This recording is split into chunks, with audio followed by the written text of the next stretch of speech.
Welcome to another edition of Heavy Live with Scoop B. I am Brandon Scoop B. Robinson, and today we have not one, but two special guests today. First and foremost, make sure that you guys are subscribed to all of the platforms that are involved with Heavy Live. I believe this is broadcasted on Heavy on Lakers, Heavy on Celtics, and a myriad of other places, as well as on Twitter via Periscope at Scoop B on Twitter, as well as Heavy YouTube channel. You can subscribe to that at youtube.com/heavy. But enough out of me. I did say we had two guests, and first and foremost, this would have not been possible without the collaborative effort of a few people. Jean-Michael Mudiay, welcome to Heavy Live with Scoop B. Appreciate it, man. Southern Methodist University legend, I'm told. That's what they say, man. Sources say. And then also on this Brady Bunch box that I have here on Heavy Live with Scoop B, we got my man fresh out the bubble, Emmanuel Mudiay of the Utah Jazz. What's going on, Chief? What's happening, man? What's good? Man, trying to make $1 out of 15 cents. Ain't nothing wrong with that. We all trying to do that. Word. Last time I saw you guys was actually a few years ago over at the Jason of Beverly Hills gifting suite for you weren't a rookie, but you was chilling. I remember we were talking after hours, free haircuts, gift bags. Them bags was looking lovely. Yeah.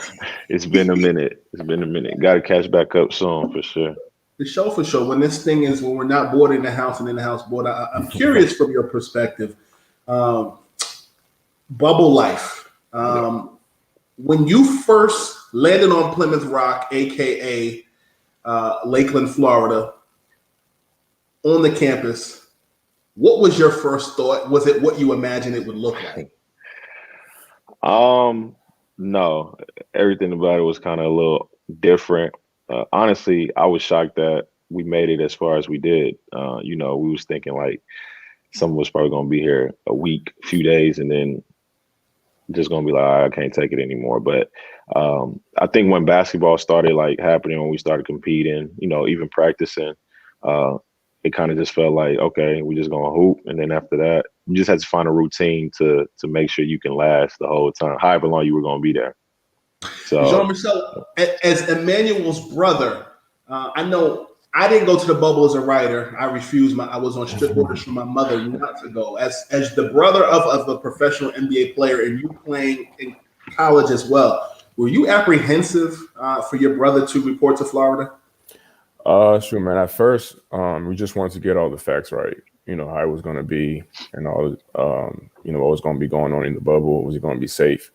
So that was kind of the stuff that we talked about first. But once we got some of those answers, it was cool with him going. And I was actually going to go when they let the family back in there, but they got out in the first round. So I was getting ready to get out there into the bubble. They told you ain't got the answer, Sway. They did. I mean, Emmanuel, the Utah Jazz, you guys lost to the Denver Nuggets in a thrilling series. It just happened. Were you shocked that the Nuggets beat you guys? Yeah. I'm gonna say yeah. I wasn't shocked at the fight they had. Y'all just seen they just did it against the Clippers too, but which makes us feel a little better. But I think and I played with a lot of those guys when I got drafted by Denver, so I knew Coach Malone and a lot of their assistants, and I knew most of the team honestly. So I knew those guys had a lot of dog, a lot of fight in them. But we also said that closing game, we was up 3-1 going into game 5, 6. We're like, okay, we have to win this one, because if we don't win this one, we give them any daylight, then it can be a whole different series. But we were shocked, but at the same time, we knew what they were capable of. Hats goes out to them.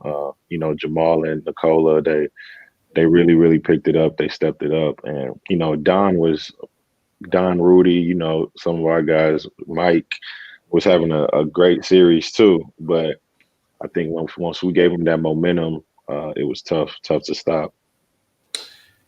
I would imagine, Jean-Michel, you playing basketball yourself, you're sending point guards are extensions to the coach on the floor. Yeah. Quinn Snyder, heck of a coach. Jean-Michel, what were the text message exchanges with your brother like from a perspective of like adjustments in the game? Yeah. Shoot, man. I think he get tired of me texting him. Sometimes I text him at halftime. And because I'm watching the game from a different perspective from what he's playing. So he doesn't necessarily see everything that I see. So sometimes I might talk to him about his defensive, positions or trailing the screens or, because sometimes he gets a lot of separation on his screen. So I'll talk to him about that. I'll text him at halftime. Or, if he's taking shots that he shouldn't be taking, I'll be like, yeah, man, take the shots here or there. It might work better. And shoot, man, quick story. One time last year, I think it was with the Knicks, and they was playing the Lakers at the Staples Center. Mm-hmm. And so I'm at the game because I was in LA for a couple of years. I lived out there for a couple of years. So I'm out there at the game. And, man, he had a horrible first half. And so I text him at halftime, like not a nice message, right? So trying to get him going. And he's like, he didn't respond because usually he responds. He didn't respond to that one. And he came out the second half, had a crazy second half. So after the game, I'm like, yo, you get my text message? He said, yeah, man, I got it. I looked at it. I was like, man, all right. Yeah. He had it, he gets tired of me texting him sometimes, but, that's my job, man. I would imagine that would be bulletin board material. Fact. I mean, the thing, though, is like, I don't need, how you can always have somebody in your ear or in your head, you can hear them like what they say, even if that person's not next to you. So he's like he has a real bright mind when it comes to basketball. So his opinion definitely means something. And he's not gonna, BS me. He's not gonna be like, oh, you had a, some people have a trash game and they tell them you did good, but in reality, you were sorry that game. So he doesn't hold back. And at halftime, sometimes even when I just see his name across my phone, that definitely triggers me. So I don't even read it sometimes because I'm so locked in, but I just know like he's just trying to tell me like what he's doing, what he wants me to do, and what he sees out there. So definitely it's appreciated, but at the same time, I know now what I have to do just because, I growing up with him and my other brother Steph too, they was tough on me, and I know what they expect, including my team, including my own team, my coaches, and so it's just a different way the message comes through. I'll say that. Tell me something. You see a lot of brother player tandems, they package deals. I'm curious to know from your NBA perspective, if not you and your brother, what other NBA player do you know whose brother is as tough or tougher on a fellow NBA brethren as you? That's not an NBA? That's not you. Or that is in the NBA. So your brother's hard on you. What other NBA players have brothers as hard on them from your perspective? I'm pretty sure there's a lot. But personally that I know, I wouldn't say brother.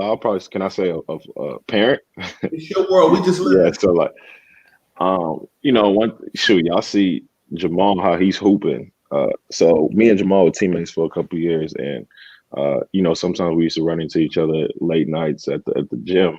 And I used to be with my trainer, and he used to have his dad. So his dad's the person who trains. If y'all get a chance to like look at Jamal's story, he can, he breaks it down how it was. But his dad was pretty tough on him for sure. So I see, and you see that translating to today and when he's hooping. So I'll say I seen his dad getting on him for sure. The reason why I brought you guys here today, we're going to talk a plethora. I just wanted to use that word, a plethora of basketball. That's a good word. That's a good word. But you guys, what I found fascinating, I talked to your brother over the weekend, and you guys in your Emmanuel Mudiay Foundation, which is a nonprofit organization. I'm reading from Instagram, but make sure you all visit or follow their Instagram page at Emmanuel Mudiay Fund, and that's a fund with FND. The foundation is to uplift single parents and children and feed the people in communities across the globe that Emmanuel has called home. What I found interesting about you guys' story is that when I see you, people don't realize that you are an international player, and that you're from the Congo and that you moved to Dallas, the Dallas, Texas area. And from just doing my research on you, I use this analogy, and your brother was cracking up. It reminds me of Coming to America. The part where they say, when I say the boy has his own money, he has his own money. Yeah. You the man in Congo, both of y'all. That's it's funny you said. That's actually my favorite movie of all time. Really? Yeah, Coming to America. I mean, just because the little story plot, he came to America and whatnot, and that's what we did. But yeah, I mean, that's definitely home. Being from Congo, and you never forget where you came from. That's my roots. First language is French, so my mom still speaks French to me every day. So make sure I don't forget it. So I'm fluent in that, and just the culture. And we got a lot of stuff going back there in Congo that me, my family, the foundation, we're trying to do to just make it a better place, a better situation. There's a lot of opportunity there to just, like I said, make it a better situation. A lot of families don't have the opportunity that families do here in America, or whether that's different places. So, and my mom, she raised us by herself. She was a single mother of 3. So we also try to just, with the foundation, try to help single mothers out as much as we can, because growing up, I seen it, and my brother can speak on that too. He's seen it. So we're just trying to make it a better living for kids that got one parent, and help the parent out as well. So I mean, I can speak on that too a little bit. For sure, your father, and kind of bridging the gap between being the accountability partner, as they say in the church, as far as your game is concerned, but also bridging that gap. Your father passed away when you were young. Jean-Michel, how did that portion play into your ability to want to be philanthropic and all the other things that are going on with you guys in your foundation? Yeah, man, that played a huge role. Like I said, our father passed when we was young, and really we didn't have anyone to look up to. The next person in line was my 8-year-old brother, our oldest brother. He was 8 years old at the time. 8 years old at the time, and man, he stepped in and did a great job. We say all the time, we look to him as a father figure. Me and him are 2 years apart, and I still look at him as that kind of like that father figure, because of the amazing job that he did raising, helping raise us. Because I think a lot of people don't know, when we moved to America, my mom moved out here a year before us, so we stayed back, just the 3 of us with our grandparents. And grandparents, they're older, so they don't keep up as much as they as a parent would with the things that are going on. But my brother did a great job. But that kind of helped us, mold us into the men that we are today. And instead of going left, he made sure we went right, and made sure that we did the right things as far as like helping out. Now that we know what it's like to be in that position, Sure. We're using all of those experiences, man, to try to pour into other people, pour into other families that are in similar situations than us. Every situation is not always the same, but people out there need help. And, that's really what we want to do. That's really our goal. Each one teach one. The higher the elevator goes up, it's your responsibility to send it back down. With COVID going on, how are you guys using your foundation, I guess, philanthropically? Yeah, so we just had a 2 back to school events. Things opened up a little bit. So we gave out school supplies in Austin. We partnered with a great foundation, a Legends Life Foundation, which is Legend. You met Ledge, partner up with him.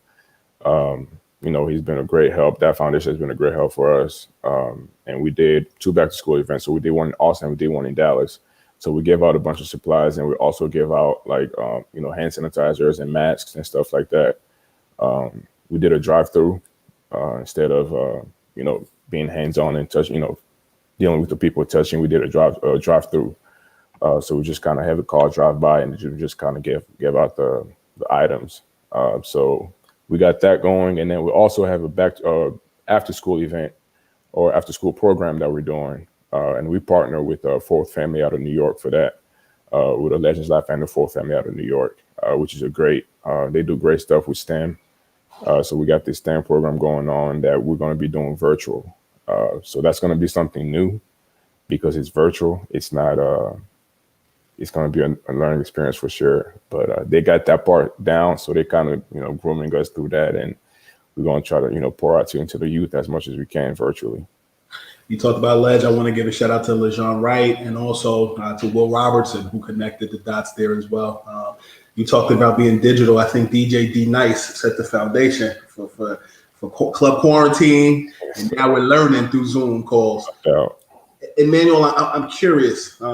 We talked about you being from the Congo. You have skipped and jumped a few different places. So you lived in the Congo, you moved to America. Where all did you live? Minus your MBA and your Chinese connect being in China. Where were you before that? Dallas. Okay. Like you said, I grew up in Dallas. Everything that I try to do too is, I try to incorporate Dallas just in there. With me, home is definitely Congo, Africa, and definitely Dallas, Texas.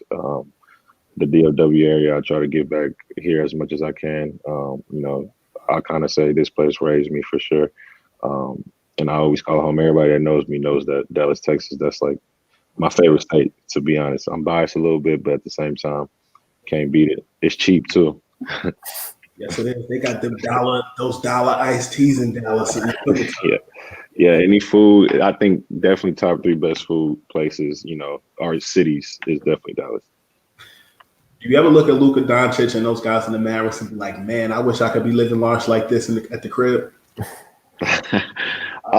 Nah, but I am appreciative for what they're doing for the city though. Luka and Tim Hardaway, I play with Tim, I play with Trey Burke, what they're doing, definitely they're doing their thing for sure. And it makes me proud to be somebody that's from Dallas or that grew up in Dallas to see the city like being happy like that. Jean-Michel, I think your dog wants to be in the interview. He do, man. He always want to be in the mix. He want to be all up in the videos. He always want to be in the mix, man. Every time somebody's at the crib, he want to start barking and stuff, man. No, that's real. We talked about the Congo. Mutombo easily comes to mind. Who were some of your Congo influences? And this is, I guess, a question for the both of you. Who are your favorite Congolese NBA players? Basketball? Yeah. You said one. I mean, ain't too many that came out of there. We got me, Bismack, Biombo. We got Serge. He's from the kind of the same area. Ibaka, Mutombo. I guess he's like the pioneer. He's the one that everybody looked up to and try to. I wouldn't say try to model our game after him, but just what he did for the continent, for the country. That's somebody that's like the Don, the person that started off or paved the way for all of us to come and try to follow our dreams just how he did. Can I make a suggestion? No. Since it ain't that many, it's not a ton of y'all. Y'all need like a secret Congo handshake whenever y'all see each other. Hand. And that's the thing, though. The thing is, everybody's trying to put on something to where we can go back and do it together. I think to help what's going on over there. DJ Bangles with the Lakers for a little bit. He's from that area, so we're trying to figure out how to put something together to where we can go back and do something special for our place, our home. We actually got something going with Bismack. We got some, in the works with Bismack right now that we're trying to put together. So once it comes into fruition, man, we'll put that out there. Nobody beats the Biz. Yes, it did. The next prayers, the future prayers. I talked to him back like 2 months ago on my podcast, B Radio, and I learned a lot about the Players Association. Yeah. Yes, he's one of 6. Oh, he's into all of that too. That he a busy man when it comes to everything he got going on. Man, oh man! When I learned so much about the 6 vice presidents, what Chris Paul does versus what Kyrie does versus what CJ McCollum does versus what Iguodala does. Brother, I don't wish that on the next president or whoever the president of the United spaces. There's a lot of politics. Yeah, for sure. That's how it is. Tell me something. First and foremost, you are an unrestricted free agent. I'm almost tempted to say this summer, but it's all starting tomorrow. Right. What do you like about Utah? Man, Utah was great for me. I have nothing but great things to say about Utah. When I chose to go to Utah, I Coach Quinn Snyder, he talked to me on the phone during free agency last year. He said, when you come over here, we know what you can do, but you're gonna have to sacrifice a lot. And that's with probably scoring or playing time, all that. So I knew what it was going in from the jump. He told me some games you might be the guy that we gotta look forward to go in there and make stuff happen. In some games it might not be that, and that's exactly what it was. But I just took my role with it, and I always wanted to be on a playoff team. I think that's what my main thing was. Early in my career, I was on good teams, but we weren't good enough to make the playoffs. So I just wanted to go to something new, something different. And what's funny is I always told myself, first time I ever been to Utah, I was like, man, I could never play here. I was just because the city and all that. I wasn't used to it. I'd never been there. But when the opportunity came, it's funny because that's the first choice I made. I was like, man, I'm gonna go to Utah, and the team is good. The players were great. I got close to a lot of those guys. It's a fun group to be around. Mike held it down for me for sure. Mike Conley, Ed Davis. Those were definitely my guys that made sure I stayed on track and stuff like that. And even the whole team, Coach Q was great. Johnny Bryant, he was an assistant coach. Shout out to Johnny. I just learned a lot, man, about the game and off the court as well. And it helped me become a better person and a better player at the same time. And on top of that, I went for what I got a chance to do is witness the playoffs and win. So it made it even that much funner. Debunk a myth for me. Does Donovan Mitchell's game and his resurgence, not even resurgence because he's still fairly a new car, but does the way he plays and the way that everybody paid attention to other players in his draft class, does that storyline remind you of Dwayne Wade? Somewhat, yeah. And they got a lot of similarities too when it comes to the game. So yeah, and I think one thing about Don that people are forgetting too is, he came in, his rookie year where he's been averaging 20 since he's been in the league. For his rookie year, he averaged 20, and like I said, he's been averaging 20. But I think people are expecting. Usually, you work your way up like this, right? Like you get drafted, you might average 10, then it's 15, then it's 20, like that. But he made such an impact his first year. People don't let him have a moment of how can I explain it? Like not failing moment, but just a moment of he doesn't have a lot of room to be normal. Exactly. There you go. To be him. So I think the pressure that he plays with, but at the same time, how he performs is, it speaks to him and how he works. So he had a great year.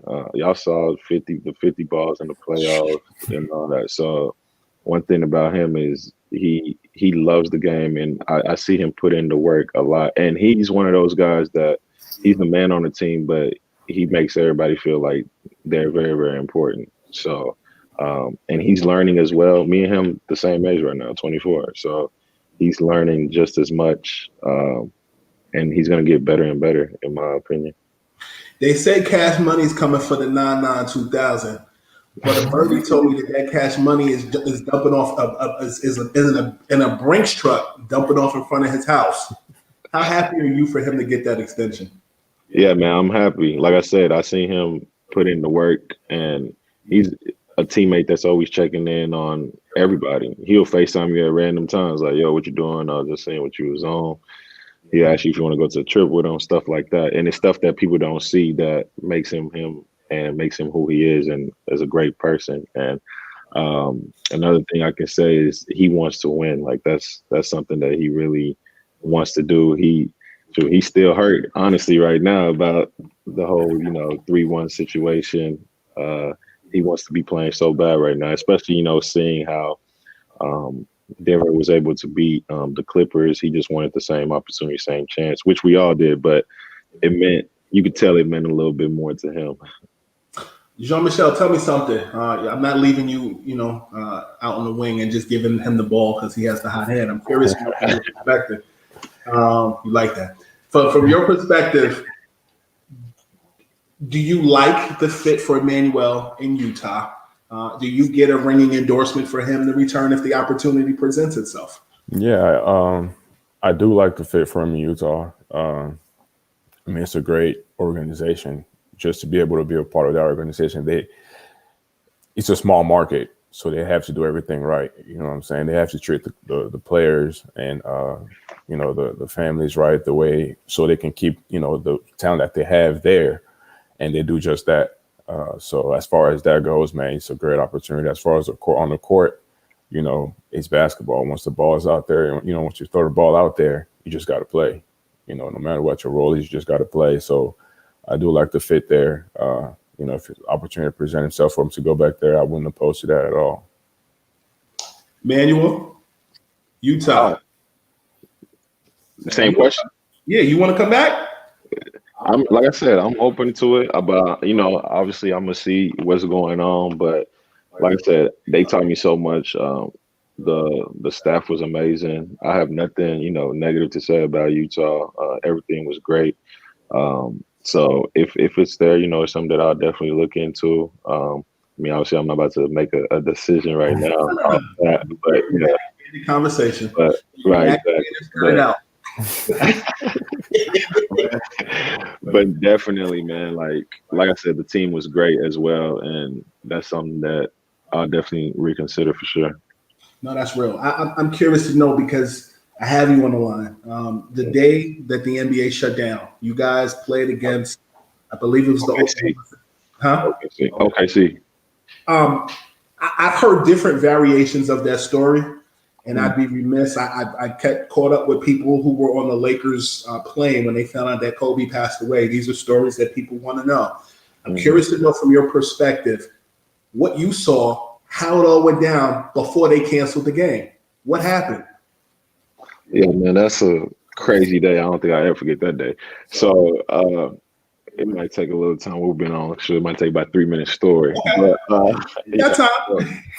We obviously was in OKC, and we heard about the whole coronavirus thing going around, but we didn't think. Obviously, you don't think it's gonna hit us or America as hard as it did at that time. It was in China. It was in all over, but it wasn't as bad here in the U.S. So we're in OKC and we're chilling. And then from what I heard, I talked to Rudy too. Rudy said he was. I heard that Rudy was feeling a little. He had a fever.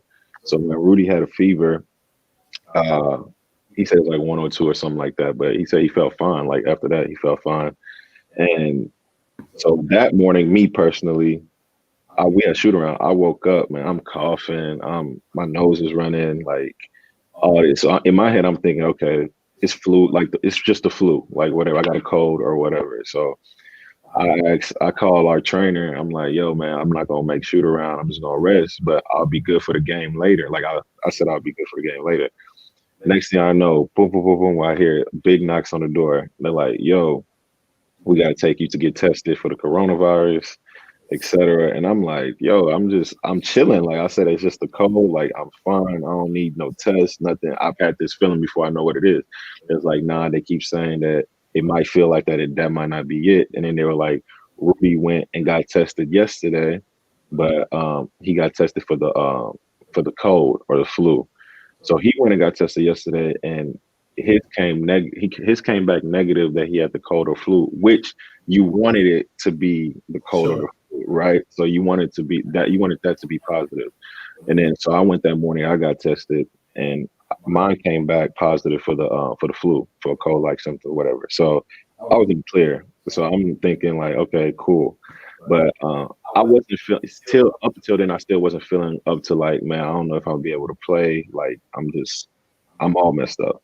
So then they tell me that, Rudy has to get back. Rudy has to get tested again because his came back negative for the cold or the flu.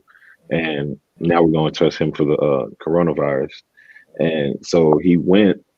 And by this time, everybody's heading to the gym and this, that. And Rudy was going to play that day too. Like he was feeling fine. He headed to the gym. So I didn't go me and Rudy did not go to the gym. We never got on the bus or nothing to go to the arena. And so the news came out that, he had it. And as soon as the news came out saying that he had it, people found out that I wasn't playing either because I was sick. So they thinking I got it too. So now it's just like everywhere. And my phone is blowing up, like going crazy. I'm like, man, I'm trying to like say I don't have it, but I'm like, okay, I'm just gonna let our guys, our team, or our team tell the world basically that I didn't have it, but then Rudy did have it, so that was a bigger thing. So after Rudy got tested for it, obviously y'all saw they shut the game down, this and that, and then they shut the whole NBA down, really. So when that happened, we went back to the hotel. Now they had to test the whole team. Like, so I got tested again that night. So everybody got tested. And now, mind you, Donovan's around everybody. Like, we're all cool, this and that, just sitting next to each other, this and that. And it came back positive that Donovan had it. So now we're all shocked because people that was around, we was around all of them. Because Rudy sat right next to me on the plane. So it was just shocking to see that those two out of everybody was the only one that had it, and then everybody else didn't have it. So it was definitely a weird time. But then we thinking like, okay, we're gonna go back quarantine 14 days, and the season gonna keep going or get back to starting, and that's not what happened. Obviously, everybody saw what happened. We was off for 3 months after that, but it was definitely a crazy experience. And that's when it hit all of us that, man, this is for real. Like, this is something that is gonna probably pick up, and before you know it, like 2 weeks later, you just seeing everything start shutting down. It's already told us coronavirus. This is real. Yeah, it's almost like we were the first to pull the plug dang there. So that's what it felt like. Jean-Michel, as the brother, what was going through your mind when you're hearing your brother's name in all of this mess? Man, that's funny. I was in the Congo at the time. So I was back home in the Congo doing some work there. And so he's texting me, telling me, he wasn't going to play. He's not feeling very well. So I didn't think anything of it because, like you said, it wasn't that big here. And it definitely wasn't big at all in Africa because they only had like 1,000 cases or something like that. So I'm like, yeah. So I get the thing. Everybody's saying, well, Emmanuel Mudiay test positive for the coronavirus. And I'm like, what? I called him like, you test positive? He said, nah, I didn't test positive. But, since I was sick, I'm like, damn, man. So here we go, man. So, me, I'm thinking I'm worried about getting the word out that he doesn't have it just for, it's crazy times. Nobody know what's going on. Nobody know it. Everybody texting me now. Everybody calling me, hey, man, is your brother okay? Praying for y'all. Man, people thought I was on my deathbed. Man, they're like, I'm getting messages like, yo, any pain you going through? I was getting messages like I'm about to die. I mean, it's a serious thing. Don't get it twisted. Oh, no. Yeah, like, it's a serious thing. I'm not knocking that, but just the message that I was receiving, people that I ain't hear from in 4 years, you know what I mean? Like, that's how serious it is, but they think I'm about to pass away. Like, that's how serious it was. So the messages I was getting, heartfelt type messages, calls. So I answered a few calls, people crying. I'm like, yo, I am fine. Like, chill. Like, that's how crazy. It was a movie type thing.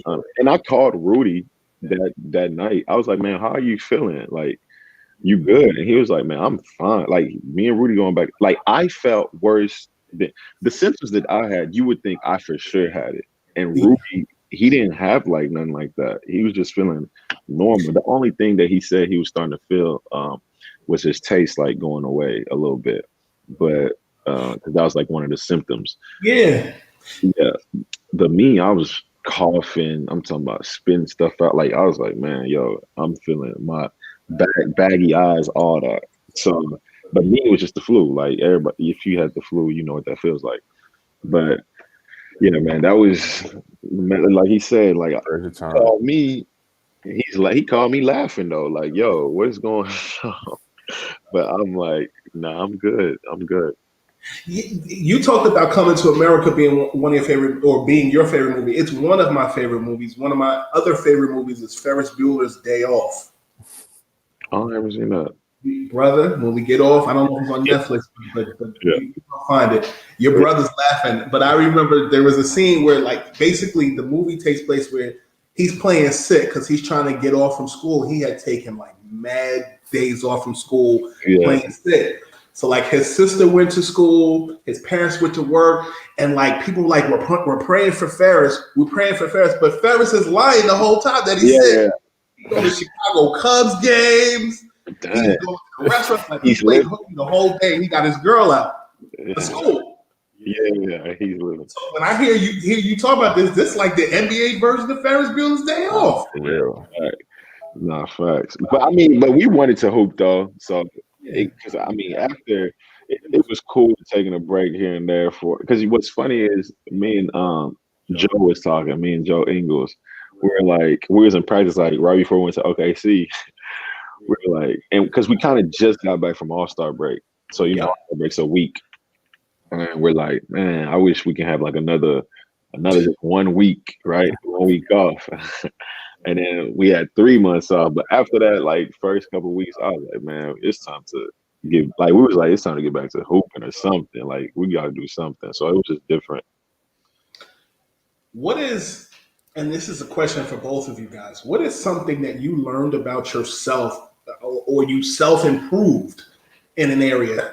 Because I would imagine with basketball and just life, you've traveled all around the world. What are some things that you've self-improved or learned about yourself that you've carried over into the now? During quarantine? Yeah. I can stay put. Like I don't need to, you can figure out something to do other than, because I mean we're always on the go. So it did feel a little different, like just being there. But at the same time, it was like, man, what I had was just hooping. But other than that, I was like, man, I'm chilling. Like I ain't gotta be here and there all the time. Like, and then on top of that, it's the first time I spent that much time with like my family too. So that was cool. And we had game nights here and there. So stuff like that. But what I learned is just patience with that. I mean, everybody always say you gotta be patient, but it forced you to be patient with a lot of different things, whether that's, your job or, seeing other people as well. So that was the positive of it. Shoot, man. For me, it was more so productivity, man. Because on the basketball court, things not always going to happen the way that you want it to happen. You might go 0 for 12 one game, but you still got to find a way to be productive. So for me, that was it. That's what I took from basketball during this time. Just, finding a way to still be productive. You can't go nowhere, but you can still get some work done. So that was my thing, man. That's what I took over. Emmanuel, do you think that people unfairly treated and criticized Rudy Gobert through this whole COVID thing, or do you think it was the lack of not knowing about COVID? Yeah, man, I think it was the lack of not knowing. I kind of felt bad for Rudy with all the stuff that he was getting because, and he will tell you himself, he was the one who got caught doing the whole like touching. You remember when he was touching the microphones and doing that, whatever, being irresponsible, I guess you could say. But honestly, at that time, we didn't know too much about it. So like, even in the locker room, we'll be like, somebody would cough and be like, you joking and you joking about it. And then, but it just sucks that he tested positive and then they had that video out there for it. So, and they don't see what's going on behind, closed doors or behind with the cameras being off. But not a lot of people didn't know. And we was all trying to figure out as we went, like we didn't know because our doctor came to us and told us that, you guys probably won't get it because you guys are active. Y'all don't have, another type of sickness here and there, whatever. They were telling us that older people is the ones that's going to get it, like the people 60 and above, like those are the people that's going to get it. So obviously we're not thinking it's about to hit us or in our locker room or whatever. And when it did, it was just like, man, like it sucks, but at the same time, we're learning with Rudy. Like we were getting more information with him, and we had a group message with the team. Like we'll all like inform each other. Okay, don't do this, don't do that. Like if you start feeling this, like that's what it is. So we was all learning as we went, but it did suck to see that he was getting the hate. But in a way, this is not. I'm not saying it's a good thing, but when other people got it, even NBA players, I think it made people realize, like, man, like it's just not him. You know what I mean? Like it's going around. So I think once that happened, it kind of died off on him. Do you think that the dynamics, everybody has sources. I have sources, but y'all have sources. At the end of the day, do you feel as though the way that the media covered the dynamics between Rudy and Donovan was unfair? Yeah, I mean, but they worked out their differences. I think the media is always going to make a story seem way worse than what it is, to be honest with you. That's their job. But at the same time, we knew that there was some tension, obviously, but when they played on the court, you can't see that too much. You really can't see that. But I think they worked out their differences, and they had a talk between them two, and we weren't involved in it. And I don't know truly what was said, but as soon as we got to the bubble, we got to go home. Well, got to go to our markets like 2 weeks before we went to the bubble, and some of us saw each other, and it was just normal. I think what they did was trying to break the team up and have more drama, this and that, whatever. But without them two, they need each other to be successful in my eyes. They like 1 and 2 or not 1A, 1B, whatever. I'm not even going to separate them like that, but they both have a very important part into that team and into that organization. Before I start talking about the Nuggets, Jean-Michel, I got to ask you. You played at Southern Methodist under Larry Brown. Yep. Larry Brown is he is one of the most accomplished coaches, past or present. He won a national championship. He won an NBA championship. What did you learn from Larry Brown while you were at SMU? Man, what didn't I learn from Larry Brown at SMU? I learned everything about basketball from Larry Brown, I would say. So when I got to SMU, my first week of practice, I questioned every coach I ever had before. Because just how much I learned about the game of basketball, about the point guard position, just things like, and don't get me wrong, he's a hard person to play for. He's not easy to play for at all. But if you just kind of give him a little bit, if you open up a little bit to him and let him just pour in a little bit into you, I think he makes you 40 times the basketball player you were before. So I learned everything about basketball from just, an intellectual point of view. You know what I'm saying? Like, it's not, to me, I was an athlete, so it was always just go out there and hoop.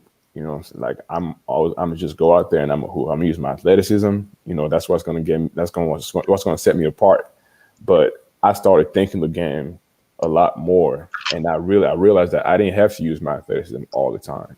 If I thought the game, and if I saw things develop before they actually happened, then I didn't have to use my athleticism. I could have saved, my second ACL, because I tore my ACL twice. So I could have saved my second one had I, been able to think the game the way he helped me, taught me how to learn the game. And man, I was watching your interview with Stephon Marbury, and he was talking about LB, and I was like, man, it's crazy because every player that's ever played for Larry Brown, will tell you you'll get one story where you get Stephon Marbury's, version, and then you get someone like me where I'm like, man, I learned everything from Larry Brown. Or you get someone like Iverson who will tell you like, yo, man, if you just give him a little bit of, just let him in a little bit, he will help you out, man. And he's an amazing person, just pure off the court. Let's take basketball aside. The thing with Larry Brown, if he's for you, he's for you. It don't matter what anybody else tell him about you. He's going to fight for you regardless of whatever is going on, right? And I think with the thing with Steph, had Stephon understood what Larry Brown was actually trying to do with him, he would have kind of, he would have bought in, and he would have I think he would have been into the Hall of Fame by now. You know what I'm saying? Because I say that because Larry Brown would take a week. He'll pick a player for 1 week straight or a month straight, right? And you can't do right in practice. You can't do nothing right. Like, he'll just pick you out, and it don't matter what you do. You can do everything the way he asks you to do, but you can't do right. He's like, man, this butthole, this guy, but you're doing everything right? So he's like, if you don't get it, then you will be like, man, he's just after me. He just knows he don't like me. But that actually means that he sees the most in you. So he wants to make you, basically he wants to build tough skin. I think he said something about the meeting they had when he was they was going around asking what's your role and how can we do it? And he said something about, let's not forget about having fun. And LB was like, oh, this guy here is talking about having fun. And then he said something else. He said, well, he talked to Isaiah Thomas, and Isaiah Thomas was like, well, you playing all these minutes. Mm-hmm. He's like, but you don't get it. So he's really telling you what he thinks about you by the minutes that he's playing you. So he thinks that you're probably the most important person on the team, but he wants you to be able to be, like you said earlier, your point guard is an extension of the coach on the floor. So he wants you to be that for him. And once people understand that, man, he will take your game from ground zero to 1,000. I didn't play for LB, but everybody always asks me, do I ever regret not going to because I signed there to go there, and then I went. Right. But everybody always asks me, do I regret not going to college? And I don't regret it, honestly. I got a chance to take care of my family and all that. But the only thing that I wish I had a chance to is play under, Larry Brown. And me and him have a real close relationship to this day. Like John said, he'll call me and we'll be on the phone hour and a half just talking basketball, and he's breaking stuff down, and it's helped me tremendously. But that's probably one thing I probably wish I had a chance to do, because I'm crazy, he's crazy, so I think it would have helped me, honestly, because I've always responded better to honestly a crazy coach. So, if I'm being just honest, yeah. So that's when I was in grad school, I did a grad thesis project on. I did a couple. I did one independent study on celebrity and the changing nature of sports journalism. So, like, I talked to Sasha Vujacic and how the synergy of him being married to Maria Sharapova, whether they're considered celebrities or athletes, and then I did another independent study where I discussed, like, Jeremy Tyler, when he left his junior year and went overseas to play in Israel. And then you have Brandon Jennings, who, left after Oak Hill. He committed to Arizona, ended up going to play overseas in Italy. And so when I look at you, I feel like it's the second coming of the Brandon Jennings experiment, except he went to Italy, you went to China. Mm-hmm. How much different do you think your game would have been if you played college basketball after high school versus playing internationally? Like, how did your game evolve from that situation? Are you asking, did it evolve or did it not evolve? Just the difference, or how it would have been either or? I guess both. Yeah. One thing that there's pros and cons to everything. I think going to China, it really helped me as far as growing up a lot faster. Like, I had to grow up real fast, playing with professional players, people trying to feed their families here and there, competing for a spot, a job, So, and over there is very, very physical. People don't understand how physical overseas basketball is. It's very, very physical. So it helped me to grow up a lot faster. And just be a professional. To be honest with you, you have to be there a certain time. You get fined if you don't, the regulars. You get fined if you don't show up on time, this and that, whatever. So discipline definitely put that in me. And the thing with if I would have went to school, like I said, I think I probably would have, in China there's a language barrier. So certain things a coach is just trying to teach or say might not make sense how somebody here, like Larry Brown would have said it. So it was more so, okay, just like, for example, in China, one thing he told me was like, just be fast and just go score. Like, you know what I mean? Like, but Larry Brown would have said, you can be fast, but this, and I've talked to LB about it. Like, as I gotten older, we sat down and talked about, like, last year, I was in summer. He came to summer league with the Jazz. So I got a chance to sit there and watch the games with him. And we just broke down the game the whole time, like the whole game. So just saying, okay, this is when you need to attack, or this is when, it's the time to take the shot clock, this, but like, just breaking down the game. So the talent was never the issue. I've been blessed to have certain different talents, but I would say just the mental aspect of it, and knowing when to do something, when not to do something. That's what would have made a tremendous difference. Because my rookie year, I came in just taking whatever shot. Like, I look sometimes at, because I like looking like at the progression. So seeing if I gotten better. I look sometimes at my rookie games and second year games or whatever, and I can't watch it. Like, it's that even if I had a 25-point game, I just don't like watching it because the shots that I took or made, it's like, man, it's a tough, horrible shot. You know what I mean? Like, it's a bad shot, tough, horrible shot.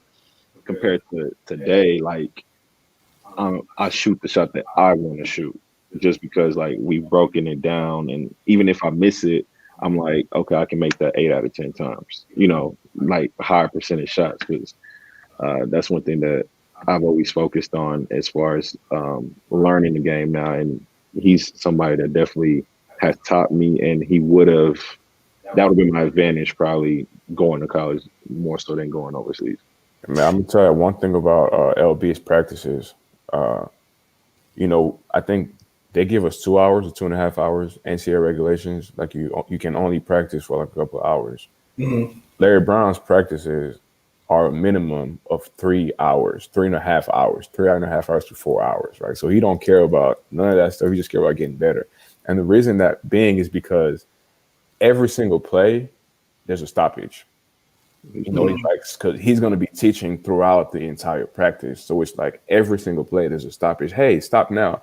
You got to do this here, and there. And that's why I think he would have benefited, immensely from that. I've never met somebody that breathes basketball like him. Like, he called me when he was out of a job. He called me one day out the blue. We're talking. I'm thinking like we're just about to catch up. He's like, "Hey, do you want me to coach your AAU team?" Whoa. Not like basketball is his life. Like, that's, I always say, like, man, if you don't have basketball, like, I'm scared, because what I mean, like, that's what's kind of keeping his heart going right now. Because I mean, his kids graduated, this and that, and he just wants to be around the game so much. And people don't know he travels to practices all the time. Like, that's what he does for fun. Like, he'll go to different colleges for practices. In the words of the great Allen Iverson, we're talking about practice. Yeah, exactly. A few more questions. We talked about coaching. Were you surprised that Steve Nash got that Brooklyn Nets job? Man, I was, only because it came out of nowhere. Nobody saw that coming. Like, nobody saw that coming except the Brooklyn Nets. Like, I was shocked, but I mean, hey, it is what it is. I mean, I'm pretty sure there was a lot of influence with that decision, but there's a reason why they want that guy there. So, and I think Steve was a great player. There's no doubt about it. And we've never seen him coach, so now we're about to see how he is as a coach. Did you guys watch that Lakers game last night? Yep. Yes. My God. Yes. AD said I'm like that. Yes, I did. Yeah. He is. Yes, I What did. were y'all shocked that like AD the first half 11 points finished with 31 points? What's funny was Chuck was talking about at halftime how I don't know if you heard it. He was like, Derek Coleman. yeah, he was like, he's just nice. He got everything, and like he's just nice. And it was funny because it's almost like he heard him and he responded. And I think that Chuck was right though. He's probably the most or one of the most for sure unguardable players like the league we have. But he definitely like y'all heard his interview. He wants to take those shots. So I wasn't shocked by the fact that he made it. I mean, that's what he wants to do. But the game was crazy. I know Nikola was spazzing too. Jokic, he was going crazy. And for a quick second, I thought the Nuggets was definitely gonna pull that game out. And then, yeah, that shot was crazy though. Yeah.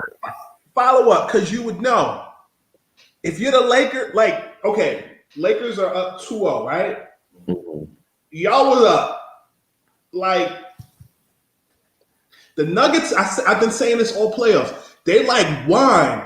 After that fourth cup, they sneaking up on you, damn it. Yeah. I'm not the Lakers though, man. I'm not putting nothing past them. Sure. I'm not putting nothing past them because everybody was thinking that the Clippers was gonna go ahead and do their thing to them. But and the reason why I say this is because I know those guys personally. Like, if I didn't know them, I wouldn't know. But like, I know the drive that they have. I know they want to win and this and that. Like, they're gonna play hard regardless. Two-part question. You being a former Nugget and you being friends with those guys, what advice do you give the Nuggets to get back into this series, one? And two, where do the Lakers need to improve so that they don't allow the Nuggets to come back? Ooh, that's a good question. I would say for the Nuggets you say what they need to do to get back in. I mean, like I said, yesterday they was there. I think they can't let that game. They can't forget about that game, but look at what they did. And I think that was bring energy. Even PJ came in there and started locking up a little bit. So I think the energy that they have to come out with has to be high. Even Kenny said it. He said, Dwight and LeBron and them, those guys being that old, they can't be having more energy than the younger guys. And I think like the thing with Denver, the confidence is never the issue. I don't doubt the confidence at all. I think it's just about locking in more and paying attention to details. Like yesterday, I think they were trying to switch everything, but Mason and Jeremy was so locked in on LeBron that AD snuck and got wide open. That's how he got the shot. And I don't know exactly what Malone told him to do, but Mason probably could have kept going with AD because LeBron didn't set the screen. But just like I said, paying attention to details and the game plan. And if I'm the Lakers, you up 2-0, but you can't. It's easier said than done, but you can't relax. You know what I mean? Like those guys. And every team has been up on Denver, including us, been up on Denver, and they always come back. So somebody has to figure out a way like, okay, we go up 5-10, we got to make that 15-20. Like we can't let them keep getting like, energy or little stuff like this to get them going. So I think that, and everybody knows, I think in the playoffs, just being in and out, everybody knows exactly what's coming. Jokic is going to have the ball. Jamal's going to have the ball. Bron and AD are going to have the ball. But now it's like other people stepping up. Even if those guys have an off game, just other people stepping up and coming in big. If the Jazz were in that situation and they were the Nuggets and you were playing against the Lakers, I was at Staples the first week of the season when you guys played against the Lakers at Staples. Yeah. AD was making fun of LeBron's. And if you guys were the Jazz, or you are a part of the Jazz, but if you were playing against the Lakers in the conference finals, how would Quinn Snyder have drew up that play defensively against Anthony Davis? Would you have shifted Gobert out on Davis, or would you have put Ed Davis on Davis? I think you put Well, Nikola was guarding the ball. I think Rudy would have been on the ball, like so. Rondo just doesn't make that pass as easy. I think Rondo would have been on. I mean, no, I'm sorry.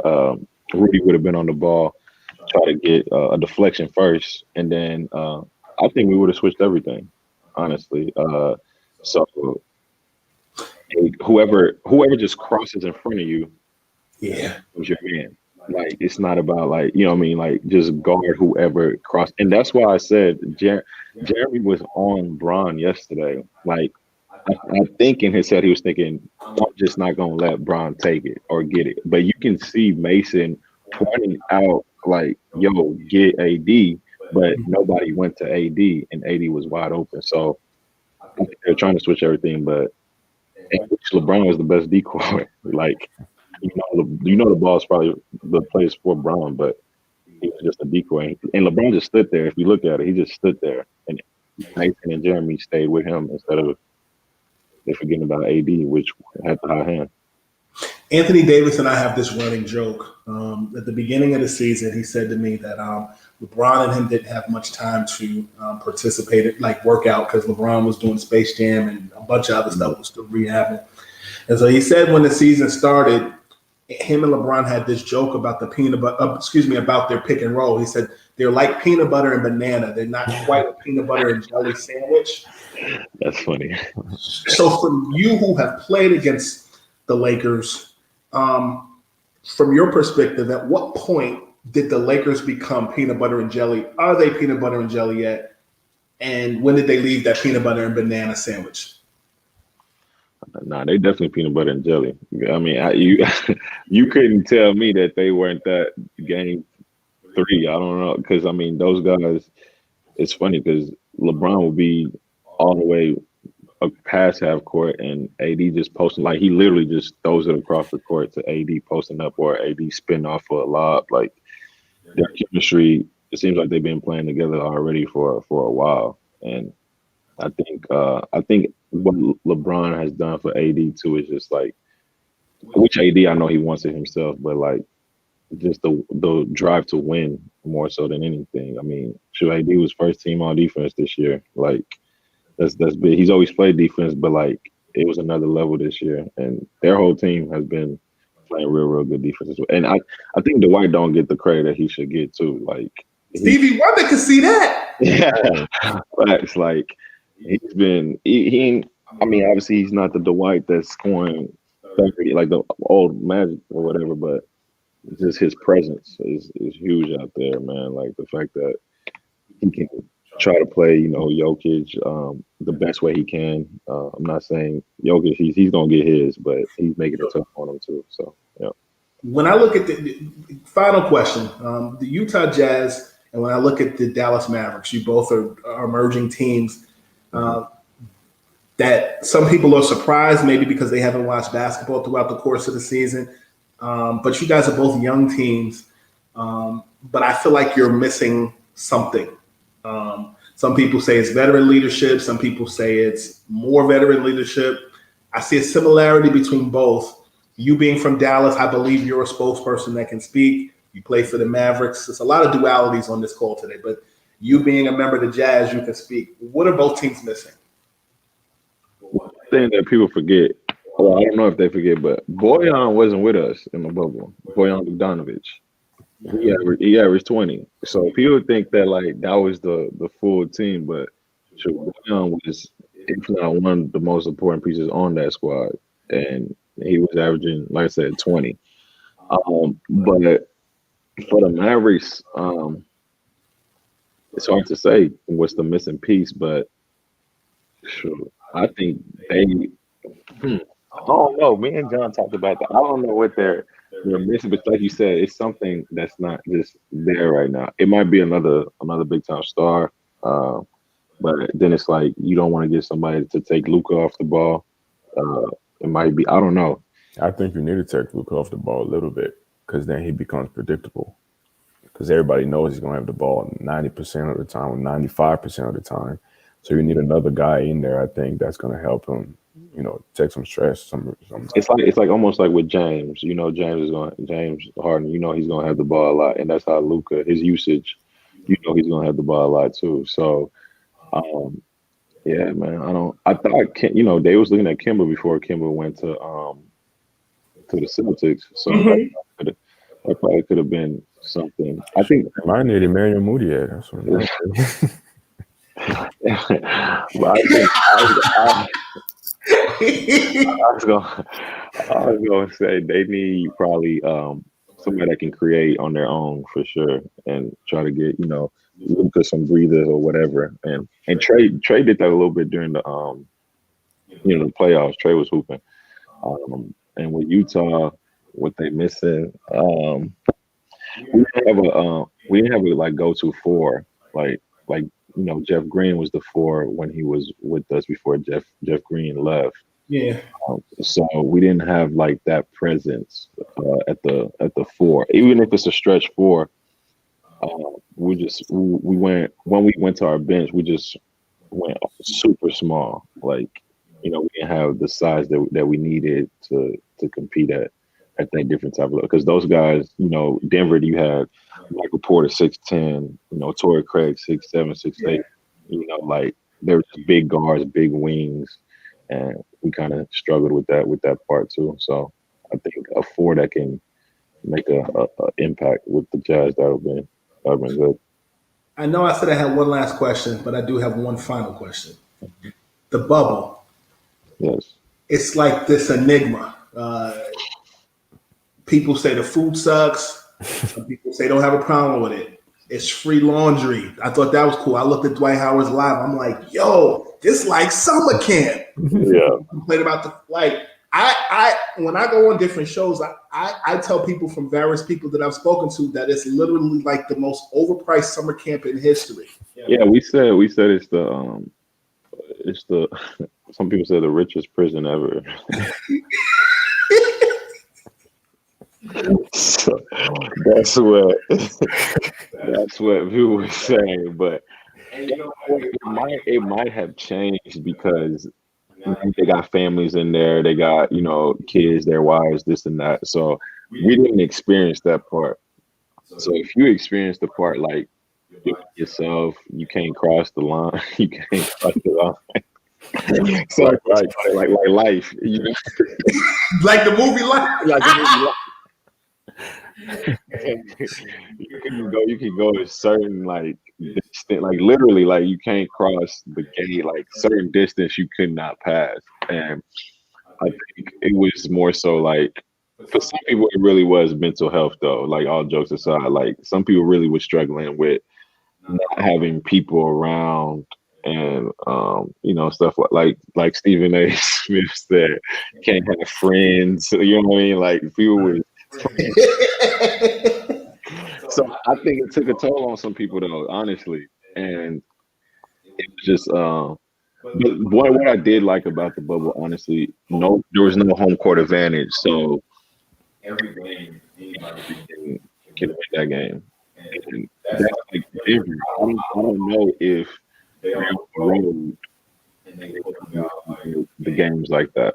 I'm not saying nothing away from them. I think no fans just gym. It's like open gym type. Yeah. Like, you know what I mean? Like you always feel like you can go in there and win. So you don't have to worry about cussing you out while you're shooting a free throw, saying something crazy about your kid, your mom, whatever. You know what I mean? Like some players that messes with them. But like, what was like? Okay, you think of high school, you think of open gym. Like we know what that's like after school. We know what AAU circuit is like. Like what? Okay, so outside of the gym, like what was the hangout spots? I've heard the barbershop. I've heard karaoke. Like what was the go-to spots for everybody to kick it? Probably the players' lounge. People was up there, you know, playing cards and you know, chilling. Just talking, really. I think that might have been the go-to spot. Or like you said, I didn't see too many people. So we wasn't over there with Houston or you know OKC. We were with so the top 4 West teams and the top 4 East teams in one hotel, and then the rest I think was kind of in the other one. So we was in I guess they said the good hotel, the hotel where everybody's the playoff team hotel. So they had a restaurant in there, good fishing, good fishing and swimming, I guess. But I wasn't. I mean, I didn't go swimming or nothing like that. So,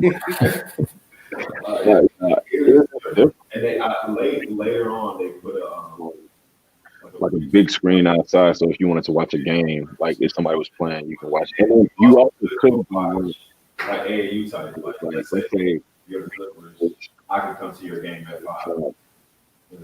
you know what I mean? Like you could do that. And you can't do that in the Regular season, obviously, because you're not in the same city. Who was somebody that you've gotten cool with in the bubble from any team that maybe you've seen from afar that you didn't really know like that?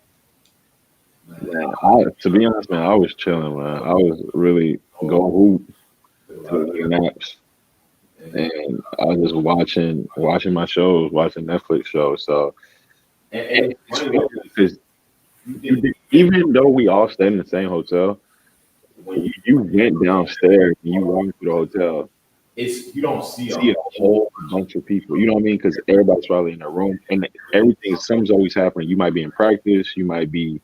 Everybody got a different schedule. Let's say we practice at 2, you might practice at 5. So by the time I get back, you're gone. So it was just different like that. Yeah. That's real. That's what the people want to know. You answered all my questions to both of you. For those who are still watching and who will watch on the replay on streaming, Emmanuel Mudiay and his brother Jean-Michael Mudiay, their Emmanuel Mudiay Foundation is uplifting single parents and children and feed the people in communities across the globe. Make sure to visit EmmanuelMudiayFoundation.org. What am I missing, Jean-Michel, the money man, before we let you go? Shoot, man. Shout out to Legend with his foundation, the Legends Life Foundation. Do great work with us, and Fourth Family out of New York.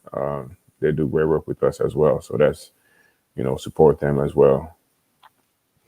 Manuel, thank you for your time. Good luck in free agency. And his brother has it his way. We'll leave it like that. School B, appreciate you, man. Appreciate y'all. Thank you.